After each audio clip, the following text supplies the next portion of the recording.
হরে কৃষ্ণ, রাধে রাধে। সকলকে good morning. তো সকাল সকাল আমি চলে আসলাম জমির এদিকে। এই দেখো কতটা শীত পড়ছে। অল্প একটু পরে আমি জমিতে যাব ধান বাঁধতে। তো সকাল সকাল খাওয়া দাওয়া করে চলে আসলাম জমিতে। এই হচ্ছে আমাদের জমি এটা। এখন এটা আমি ধান বাঁধ দেবো এখান থেকে এতদূর। আর মা বললো যে এই জমিটা বান্ধা শেষ করে বাড়ি আসবি, সন্ধ্যা লাগে না রাত লাগে কী লাগে লাগুক।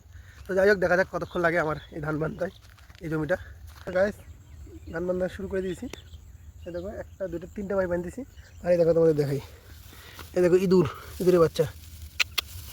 চল চল, এই দেখো এই জমিটা ধান বান্ধা কমপ্লিট করলাম।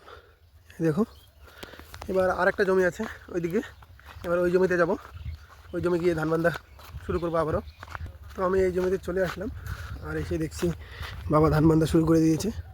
কালকে বিকালবেলা বাঁধছে হয়তো। মোটামুটি বাঁধা কমপ্লিট হয়ে গেছে, শেষের দিকে আর কি। আর ওইটুকু বাকি আছে এই সামনের দিকটা। তো এই জমিটাও ধান বান্ধা কমপ্লিট হয়ে গেল। এই টলি দিয়ে ধানও পাচ্ছে, ভাবছি আমরাও নিয়ে যাবো নাকি টলি দিয়ে। যাই হোক, আমাদের বান্ধা করে কমপ্লিট হোক, তারপরে আমরা দেখা যাক। চলো এখন বাড়ি যাওয়া যাক। এখন আমরা খেলা ঠিক করবো। ধর দেখো, খেলা ভেঙে একদম কি অবস্থা করছে, ঠিক করা লাগবে। ফাইনালি মিস্ত্রি আসবে, তারপরে ঠিকঠাক করবো। চলো।